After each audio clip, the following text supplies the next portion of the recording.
best definition, if you'll agree with me, we'll see what happens here. R.P. Christensen had. If you want to say what's traditional fiddle music, it's dance music, because that's what this was. That's what this music was. This music was never meant for you all just to sit out there and listen.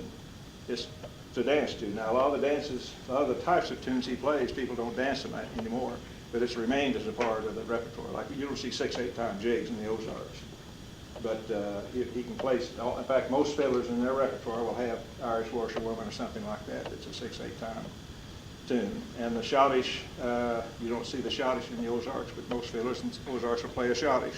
Well, you do occasionally. You do now, but yeah. it wasn't. It's not a traditional thing. You would have in Springfield because of the number of Germans. They used to have the schottisch there, but the Scotch-Irish, I don't think ever. English, Scotch-Irish English. But anyway, let's. That's pretty uptown, Springfield. Well, I tell you, Springfield. You got to get the pronunciation right here. Well, you're in Lebanon now. You've heard about Lebanon, don't you? Yeah, I don't. Are you from Lebanon, all of you? Or? Well, I'll tell you. Here's the thing about Lebanon. It was laid out along the railroad, and the railroad runs southeast, and northeast, and southwest. And I've heard that there's people who've been born, lived their lives, and died in Lebanon and never knew where north really was. But everything's laid out to the railroad. Go ahead. What do you want to do? You're starting it all now. Where do you want to start? All right, we'll start with what used to be hornpipes and reels, and we pretty well punched them together and call them hoedowns now. What do you want to play? Whatever. Start with a good swearing. That's not my guess.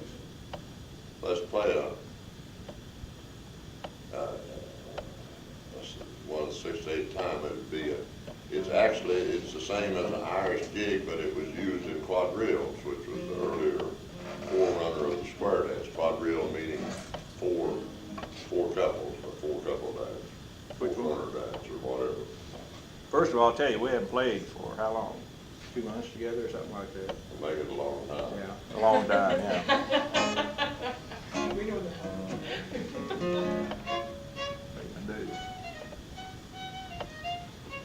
There's no need to be telling you. You wouldn't know a minute. Well, I might have it in. What keys it in, that helps.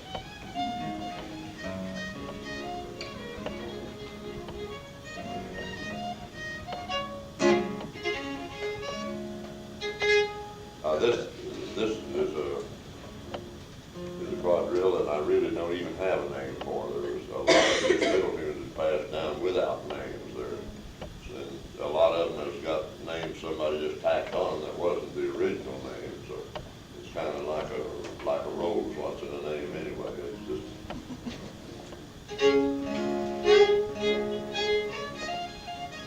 I don't know if I remember this or not.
Same as the Irish used for what they call the Irish jig. Our people used it as a quadrille.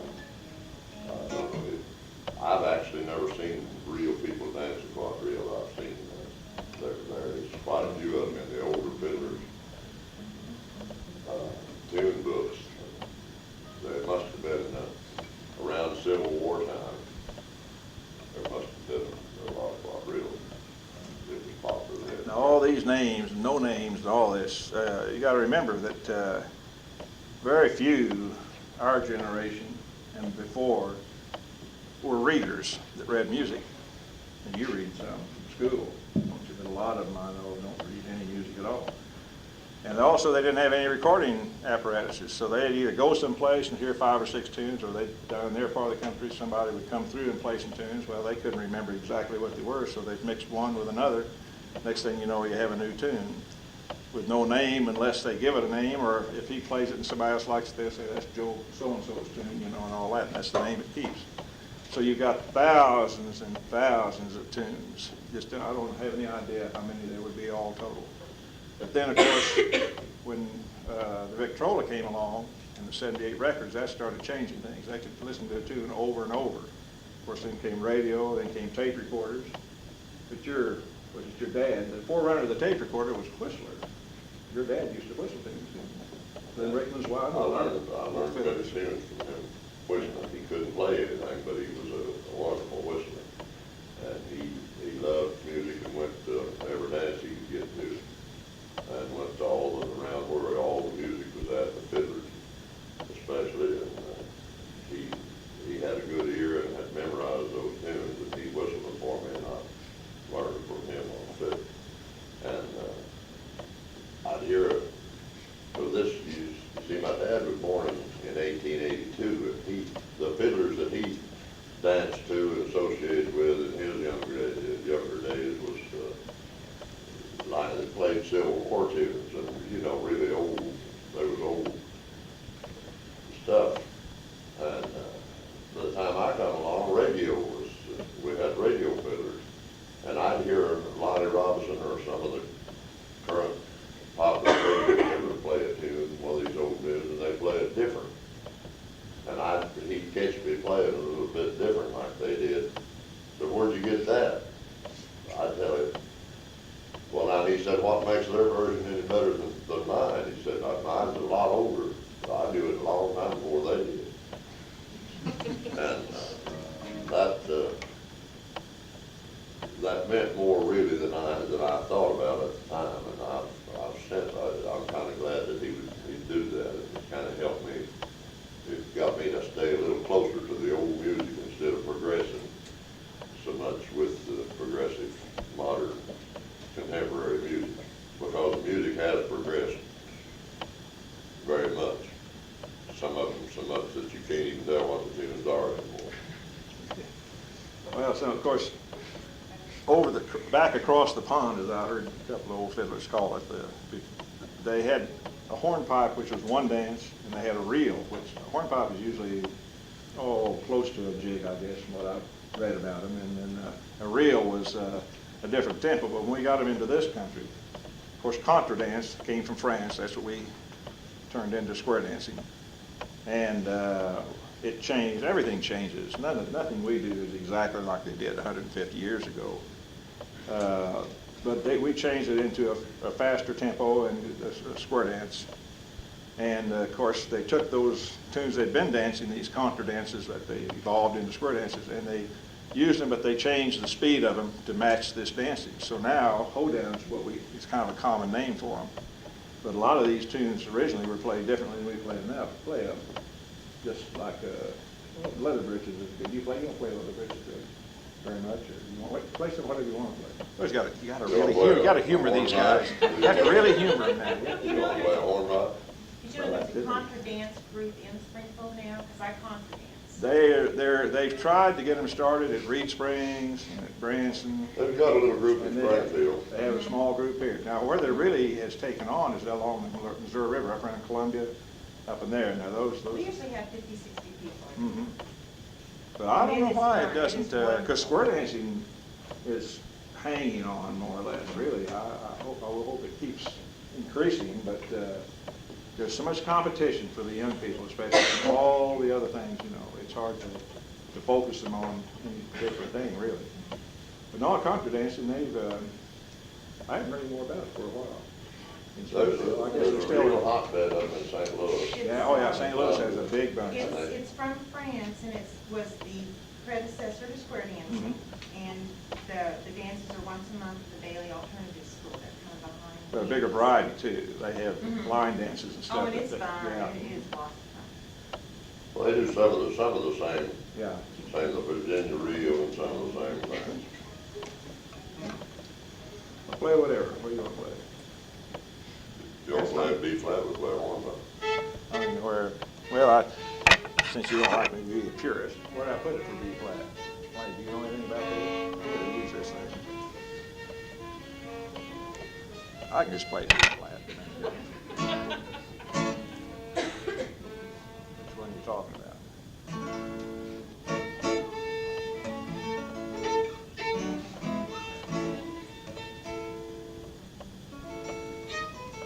I don't know. Never know when I get started. I'm afraid to tell you the name of it, I might wind up finding something else. I wouldn't know.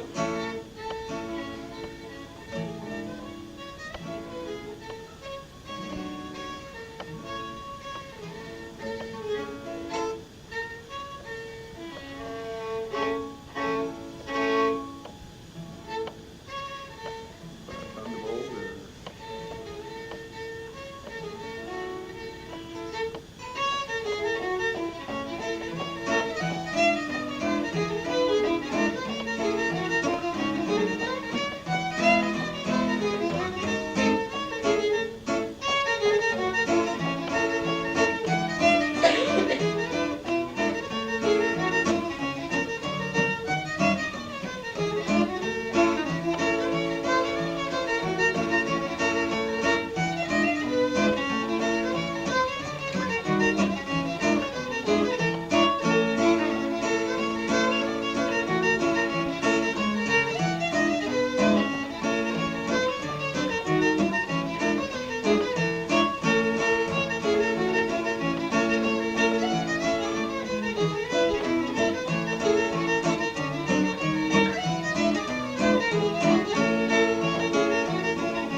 That's a rosebud hornpipe.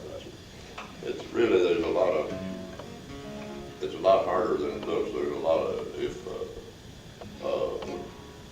a violinist would tell you about that, they'd say that it had some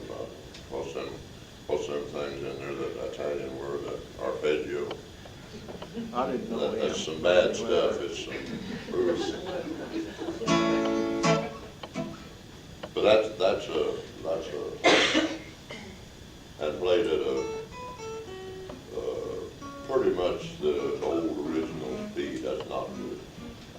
We tend to play them faster than that because we use them for showcase, just showcase tunes. We don't use them for, there's a few hornpipes that we in South Missouri have straightened out and made decent tunes out of and play it for spur dances, but we don't play them as hornpipes. But the main thing for spur dances is reels. It's reel type tune. Play a reel then. Play this play which one. It helps me to know what you're Fine. going to. It helps me to know what you're going to play sometimes. They don't ever tell you. I'm the most maligned. Guitar players are the most maligned people there are. There's a social strata in this music, and the fiddler is the king of it. You know, you always cater him. You always be nice to. But in actuality, all I really am is a human metronome. I'm just here to help him keep time. Is what it amounts to. But now, what are you going to play? What it amounts to is that the fiddler puts in so much time learning how to fiddle that they never accumulate anything. They never have anything. They're poor, and they used to always people had to go get them and bring them to haul them to the dance. They never had a car, you know, and usually if they go on long trips, the guitar player always furnished the car because the guitar players had the money, but they didn't have any talent, and they wouldn't have nothing to do with this stuff if it hadn't been for tagging along with the fiddler. Okay. Anyway, Now what are you gonna play? I still wanna know what you're gonna play. let's play a reel. Okay. Just a little bit of one, like chicken reel. Everybody can, surely everybody's heard chicken reel in some cartoon or something.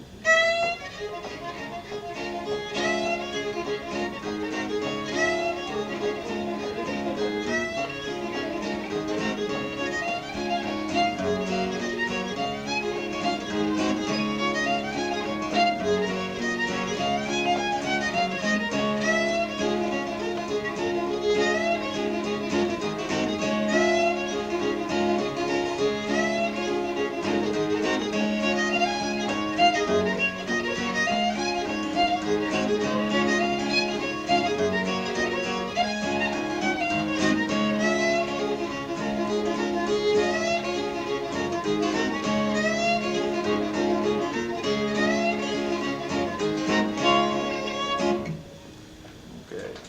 Now, You meant that about mandolin players and banjo players too, so don't worry. He's including you too in that. How many play guitar, man, fiddle or anything, or any instrument like that? You do, you're playing banjo, and you played mandolin, didn't you? Anybody have parents that played? Anybody from the Ozarks? Yeah, see? Well, well, you all know, you're all familiar with old time music or bluegrass music in some form, I'm sure. of course, this isn't necessarily bluegrass, though. Well, I mean, that's Yeah. a loose form of. That's as old time as the young people get with it, huh? Probably true. Oh, I don't know. Those are older tunes. Of course, when the music got over here, and because of a lot of black influence too, and the Anglo influence on the black music, you had a mixture coming out now. And one of the first real good examples is in the minstrel tunes. What about when they started having a little jazzier tune? Now, I'm no musicologist, and there's a reason for all this, but I don't know what it is. But I know you had some tunes come in with a different tempo, and Oh, yeah. they were more to songs and all that stuff. I'm thinking of one of the oldest. Every one of you here know it, I assume. I have a piece of sheet music that was 1832, and Buffalo Gals. That's a good old one. Why don't you play that one? You play it, I know you do. We put a lot of hours in on preparing for this class. I mean, really, hours and hours.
That one, didn't you?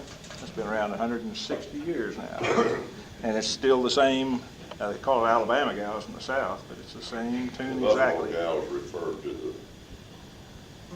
the Buffalo, New York girls when this was great. It was famous when they was building the Erie Canal. Well, Right. yeah. I've heard some of the Buffalo Gals weren't the nicest girls anyway either. I heard that too. But I don't like to talk about those things. Well, let's see. What do you want to do now? Let's see. Well, that's taking us up into this century, and I don't know. We can skip right up to just before the Civil War, when a dance from Europe came in that was just beginning to get popular. That was something new to this continent. Was the waltz. You play some waltz. Waltzes and polkas both come in About the same time. And so, what's some walls? Play Over the Waves. There's a good story about Over the Waves. You remember it? Yep. Okay. I'll tell him here in a minute. Once they-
Now that waltz it's not that old, but it's still a waltz, I mean.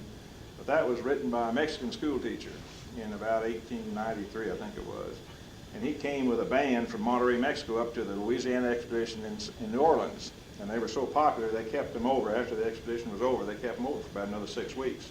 Well, that waltz took on and spread across the United States, spread into Europe, and I really, as much as I've read about it, and I think I've seen others say it, that's probably the most played waltz in Western civilization, is this Over the Waves. And it's the national waltz in Mexico, Sobre las Olas. And it came from that Mexican school teacher, though. But that's how these tunes, once they catch on, they'll just spread like wildfire. We play a lot of Canadian tunes here, and they play a lot of American tunes up there. But let's see. That's a good example of what makes a traditional tune. You talk about, people talk about traditional music. What is traditional music? Traditional music is music just like this waltz. It was so popular that by 1910, it was already a traditional tune in the United States. It's a popular tune that becomes a standard that everybody plays, and they pass it on, and they don't know where it come from and could care less, but everybody that hears it goes to playing it, and it just stays and stays and stays, and it's just as popular today as it ever was. I wish I could claim that I thought of this, that I originated this little phrase, but I didn't. But it's a good one anyway. But this fellow said, "What's traditional music?" He said, "Does music is it good because it's traditional?" He said, "No." He said, "It's traditional because it's good. If it hadn't have been good, it wouldn't have been passed down. It wouldn't have stayed." There's no telling how many tunes have been lost by the wayside that come out of Tin Pan Alley and different places, but never made it, and they just passed on into obscurity. They're not around anymore. So that's tradition. It's not some tune that some hack like me out here on the hillside drummed up in his head one day. You hear, I never talked to many old fiddlers that didn't say, I made that tune up. Well, Of course he did, but I'd heard it years before I'd heard of him. They usually say, I wrote that tune. They can't read music. Good tunes is put together by people that knows what they're doing, and they're passed on. That's also the definition of a ballad. It enters the folk tradition. And like in the Ozarks, we still have a ballad tradition, more so than I've heard of anywhere else in this country. Every time something happens, somebody writes a song about it. Even the little Dow syndrome boy, somebody wrote a song about that. And that Brown from up here at Raleigh that eluded the law enforcement people. Of course, the always funny thing to me was that he was the best student at the survival course at the correctional center here, when he was in juvenile trouble. But there, I have a record of the old boy up there at Rolla wrote a story about that. And then the best one, the most bizarre one though, is the at Reverend Rogers down at Deer, Arkansas, back in '78, that his mother died, and he decided he was going to have prayer back to life. So he kept her in dry ice in his trailer for a while, and then he took her into Harrison. Well, that just shocked Harrison to death. And he took her to the hospital, and they had her in the morgue, and he was holding prayer sessions out on the front steps. Well, they got panicked, and they moved her to a funeral home in Harrison. And he didn't tell him, and he was still holding prayer sessions. This is so wild, you know.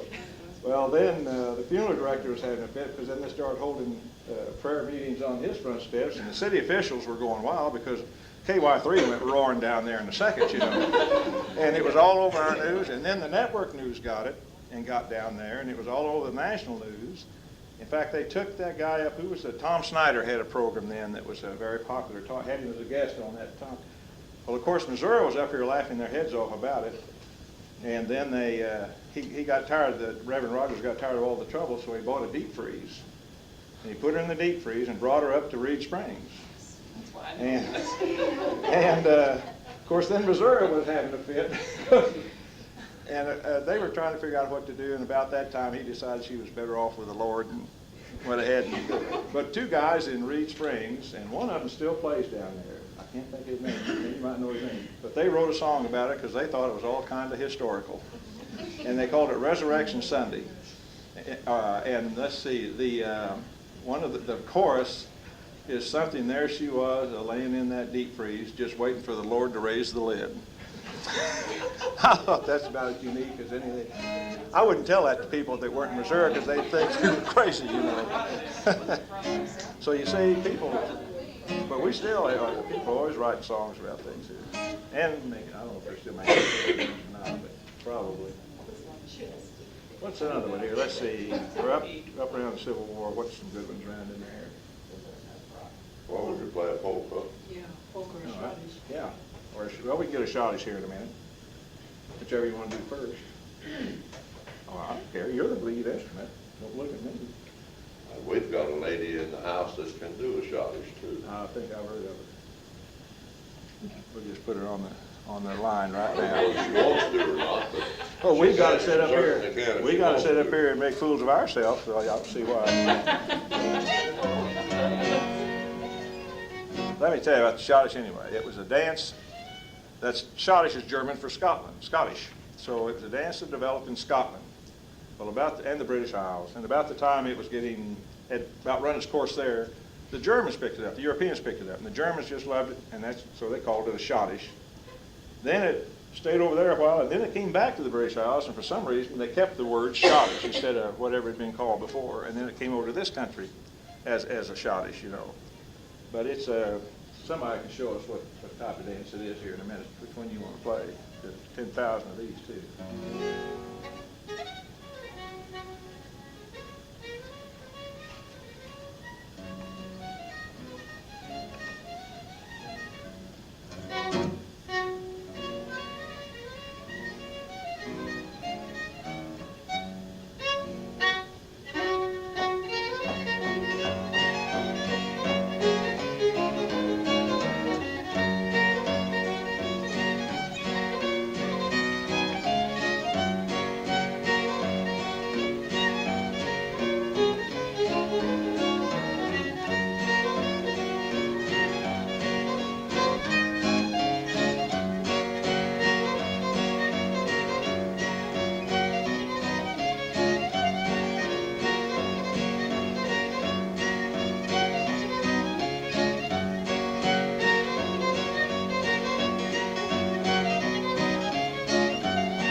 That's a schottish. And let's see, play a polka then.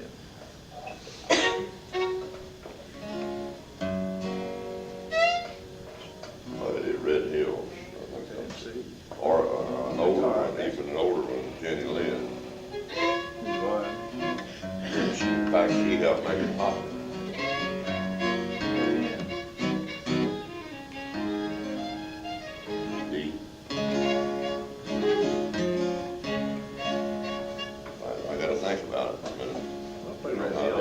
Red Hills is a good polka. Huh? That Red Hills is a good polka, good tempo to it.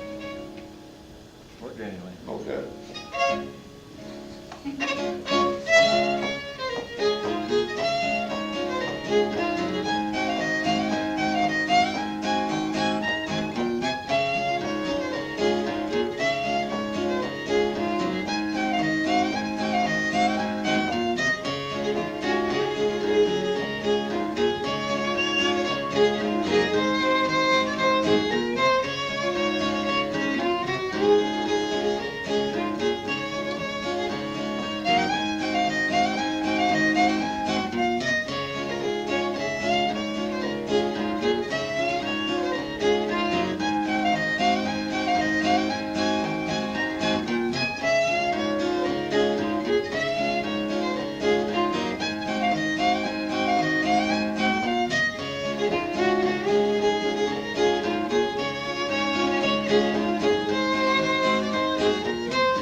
Yeah, that's a good one. You're doing pretty well today. You must have had the tapes out. No, I just. You're slowing down his speed so we can keep up with you. That's what it is, that's what it is. Well, let's see, let's get after the Civil War. Let's get into ragtime some a little bit, or music hall stuff, or whatever. What's something you want to play there? You play Dixie Blossom? You don't, yeah, you play Dixie Blossom, don't you? That's, of course, kind of a good one because of Percy Winter. Or do you That's been a long, I don't think. Well, we gotta get another one, take another one then. Hey, all people ever do is talk about Scott Joplin, but we had a lot of ragtime composers in Missouri, but Scott Joplin became the most popular and had, I guess, had the most hits. But there's a fellow that's buried in Joplin, he's from Joplin, named Percy Winrig, and he wrote one that's called Dixie Blossoms that a lot of fiddlers play. But he also wrote things like Put On Your Old Gray Bonnet on Moonlight Bay, When You Wore a Tulip, and gobs of others. I bet these girls all just sang that this morning. Probably did. They might, from their deep past, remember some of these. Yeah, I think they'd remember some of those. I think they'd remember some of them. She's heard them all. Well, it's just in my memory, but I know they're in there. But anyway, he's buried over in Joplin. And then there was you remember that Marshfield had a tornado in 1888 called the Marshfield Tornado. And it was a bad one. It just wiped the whole downtown out. And there was a black ragtime pianist named Boone Jenkins in Columbia, Missouri. And he composed a bunch of good stuff too. He's nationally known.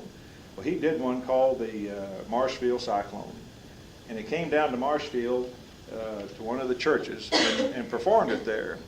And the story is that he was so realistic in his rendition that when he got to the part of the tornado coming through town, that people jumped up out of their seats and ran outside. Now, I don't know if that's the truth or not.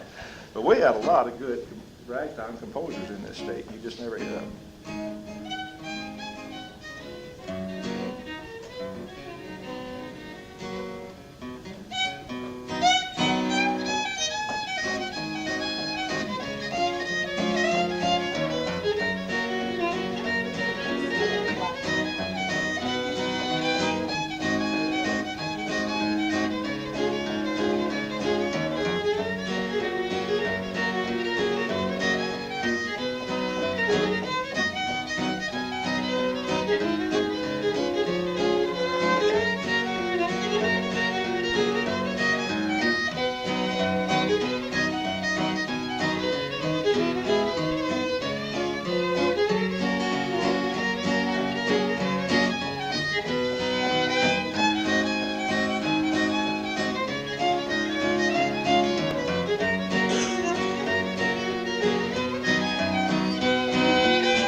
Well, play a little bit of Big Echo Rag. No, in the Stone Drag, was it? Is that Stone Drag or what? Yeah. Big Ankles in D, is that one of D? No. C too? I remember hearing that.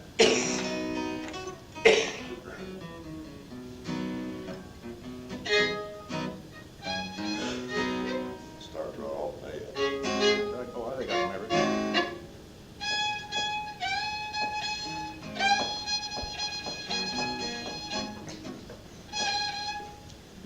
it's on there. Now, wait a minute, they're getting worried. Go ahead. Go ahead.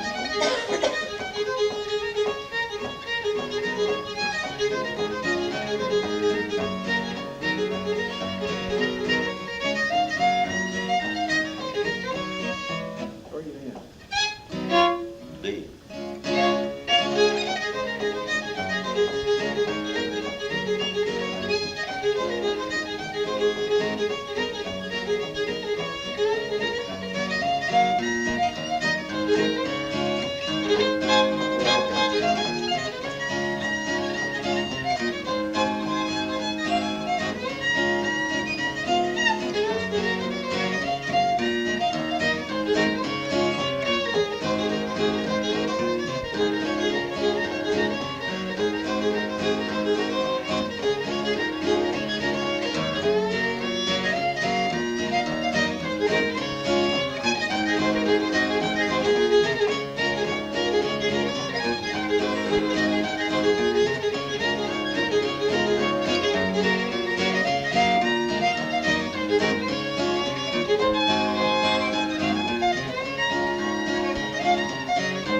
Finally remembered it. Been a few years there. Well, what else? What else? Anybody have any requests? Don't ask for one of the blocking special. Oh, that one at Walden Flower. What time is that? Go Gordon singing? No, every cat in the neighborhood would be here. Clawing at the windows. If I can see. Oh, yeah, anywhere. Well, I just whatever.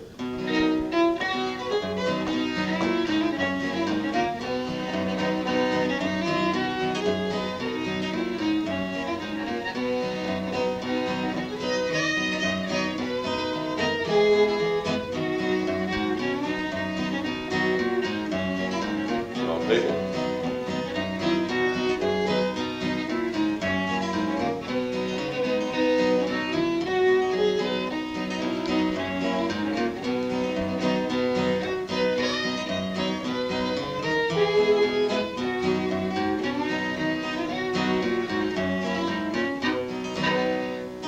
Not near as pretty on fiddle as it is on the guitar, kicked on the guitar. I'm not gonna upstage him. See, that's the one thing you gotta watch. If you do that, then he'll be mad at you for a month, see, so I can really do a good job at it. Well, let's see, you mess up my chronology here. Let's get back to the, that's the interesting thing, when people will ask for songs, won't they, a lot of the time, rather than a fiddle tune, so to speak. Because a lot of these are tunes, they don't have words to them, but a lot of them are songs that, even the hoedowns, or some of those had words to them. Soldier's Joy and all those had words to them. Yeah, But some of the songs just don't carry over, that does, but there's some of the songs they ask for in the mixed crowd, it won't really sound that good on a fiddle. It just needs more well, it's instruments, fine for, people singing and all that. to take a little break or play behind the singer or play with other instruments, take a little break, but to play the whole thing, it just doesn't sound to me. What about 10 Pan Alley? What's something up into this century? You ever play Me Too or any of those? Or Darktown Strutters Ball? If I can remember now, I asked for it. It's been years. You asked for it. What's it in, C or G? I don't know. Let me think a minute, it's been years since I played it. Well, I'll get something else in.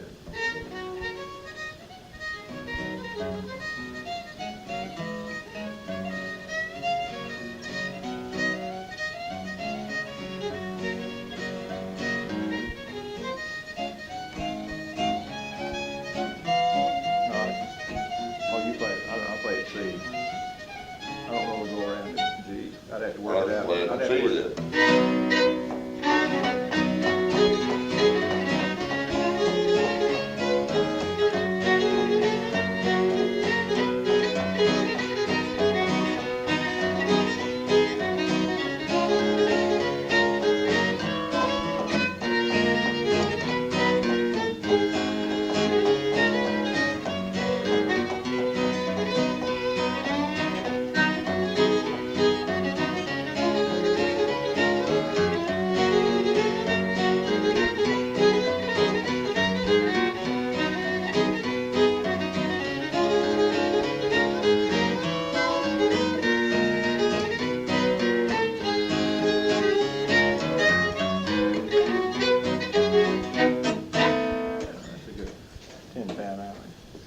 What do you want us to do? Just keep on playing? Any requests, what you wanted to play? Or questions, comments? Oh, spare us the comments now, I'm afraid of them. Okay, questions then. What about Red Wing?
You know, that tune I have